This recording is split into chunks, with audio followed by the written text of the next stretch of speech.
Hi guys, welcome to my channel Daaku Maharaj. Cinema ఎలా ఉందో ఈ వీడియోలో మాట్లాడుకుందామండి. సో ప్లస్లు మైనస్లు ప్రతి సినిమాకు ఉన్నట్టే ప్లస్లు మైనస్లు ఈ సినిమా కూడా ఉన్నాయి. సో ఫస్ట్ మనం ప్లస్ల గురించి మాట్లాడుకుందాం.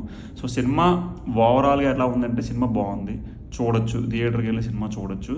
సో సినిమాకి ప్రధాన బలం ఏంటంటే బాలకృష్ణ గారి యాక్షన్, అది ఒకటి. నెక్స్ట్ రెండోది ఏంటంటే తమన్ గారి బ్యాక్గ్రౌండ్ మ్యూజిక్.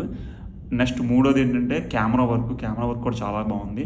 అండ్ నాలుగోది బాబీ గారు బాలకృష్ణ గారిని ప్రజెంట్ చేయడానికి రాసుకున్నటువంటి సీన్స్.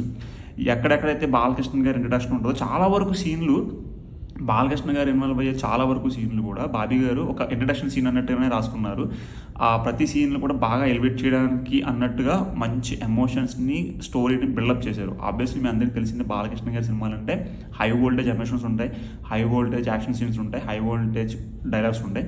సో ఈ సినిమాలో కూడా హై వోల్టేజ్ ఎమోషన్స్ అనేవి చాలా బాగా బిల్డప్ చేశారు. అండ్ ఆ సీన్స్ని బాగా ఎలివేట్ చేయడానికి హెల్ప్ అయింది ఏంటంటే తమన్ గారి బీజిఎం. నిజంగా ఏదో పోనకం వచ్చినట్టే కొట్టారు థియేటర్లో. మంచి సౌండ్ క్వాలిటీ ఉన్న థియేటర్లో ఉంటే అసలు పగిలిపోయేటట్టు ఉందన్నమాట, అంత బాగుంది. అండ్ చిన్న పాప క్యారెక్టర్ ఉంటుందండి, ఆ పాప చాలా బాగా యాక్ట్ చేసింది. అండ్ రిమైనింగ్ యాక్టర్స్ అందరూ, క్యారెక్టర్ ఆర్టిస్టులు ఎవరైతే ఉన్నారో వాళ్ళందరూ కూడా చాలా బాగా యాక్టింగ్ చేయడం జరిగింది.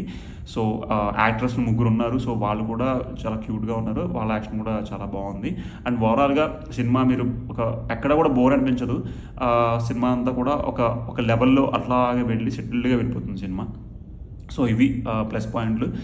Coming to negative points. So plus పాయింట్లు ఎన్ని ఉన్నాయో నెగిటివ్ పాయింట్స్ కూడా అన్నీ ఉన్నాయి. సో ఫస్ట్ నెగిటివ్ పాయింట్ ఏంటంటే బాలకృష్ణ గారి నుంచి మనం ఎక్స్పెక్ట్ చేసేదే హై డైలాగ్స్, బాగా లెంతీగా కొంచెం మంచి హై ఇంటెన్సిటీ ఫైట్స్. సో ఇందులో బాబీ గారు సీన్లు, ఎమోషన్స్ ఎట్లా బిల్డప్ చేశారంటే హై వోల్టేజ్ సెట్ అయిపోతుంది, ఎమోషన్ మొత్తం సెట్ అయిపోతుంది. అరే ఇక్కడ ఫైట్ ఇరగా తీసేస్తుందిరా బాబోయ్ అని అనుకునే టైంకి ఎందుకో తెలియదు కానీ ఫైట్లు కొంచెం షార్ట్గా ఉన్నాయేమో అనిపిస్తుంది. అంటే బాలయ్య బాబు గారు ఇన్వాల్వ్ అయ్యి చేసేటువంటి స్టంట్స్ కొంచెం షార్ట్ ఉన్నాయేమో అనిపిస్తుంది. నాకైతే పర్సనల్గా అనిపించింది. మరి మీకు ఎలా అనిపించిందో కింద కామెంట్ సెక్షన్లో రాయండి. నాకేమనిపించింది అంటే అరే ఇంకొంచెం ఉంటే బాగుండేది కదా, ఇంకొంచెం లెంత్ ఉంటే బాగుండేది కదా, ఇంకొన్ని 2-3 స్టంట్స్ ఇంకొంచెం ఉంటే బాగుంటుంది కదా అని అనిపించింది నాకైతే పర్సనల్గా. చాలా అన్ని ఫైట్లు అంటే ఇంట్రడక్షన్ ఫైట్, ఇంటర్వల్ బ్యాక్గ్రౌండ్ కానీ ఇక క్లైమాక్స్ అయితే చెప్పాల్సిన అవసరం లేదు. క్లైమాక్స్ అయితే మరీ చాలా షార్ట్ ఫైట్ అనమాట. అది ఎందుకు అట్లా అప్ట్రప్గా ఎండ్ చేయాల్సి వచ్చిందో అర్థం కాలేదు. సో అది ఫైట్ల విషయంలో అయితే అది. కానీ కెమెరా వర్క్ చాలా బాగుంది. నీకు ఇంట్రడక్షన్ బాలయ్య గారు చూపించేది ఫైర్ మధ్య నుంచి ఒకటి చూపిస్తారు, కెమెరా వర్క్ అదరగొట్టేశారు. అండ్ మీకు సెకండ్ హాఫ్లో కూడా మధ్యప్రదేశ్లో తీసే షార్ట్స్ ఉంటాయి, అది కూడా చాలా గ్రాండియర్గా చాలా రిచ్గా కనిపిస్తుంది.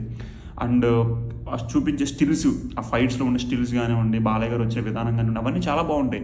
కానీ ఏమనిపిస్తుంది అంటే ఫైట్స్ ఇంకొంచెం లెంత్ ఉంటే బాగుంటుంది, ఇంకొక 2-3 స్టంట్ ఉంటే బాగుంటుంది అనిపిస్తుంది.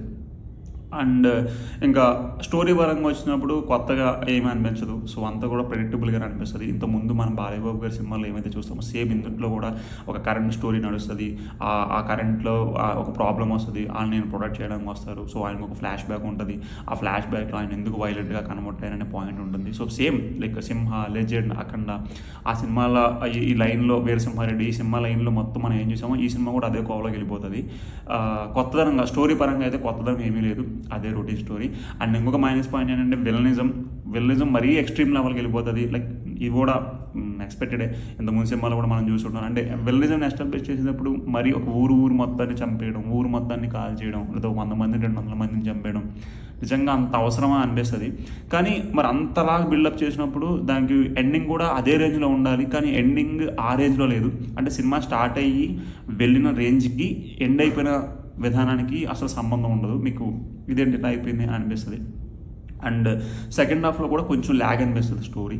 బట్ ఓవరాల్గా ఎలా ఉందో బాగుంటే ఒకసారి చూడొచ్చు. బాలకృష్ణ అభిమానులకి అయితే పండగలాగే ఉంటుంది. ఫ్రెండ్స్ రివ్యూ మీకు ఎలా అనిపించిందో కింద కామెంట్ సెక్షన్లో తెలియజేయండి. మళ్ళీ వీడియోలో మళ్ళీ కలుసుకుందాం. నమస్కారం.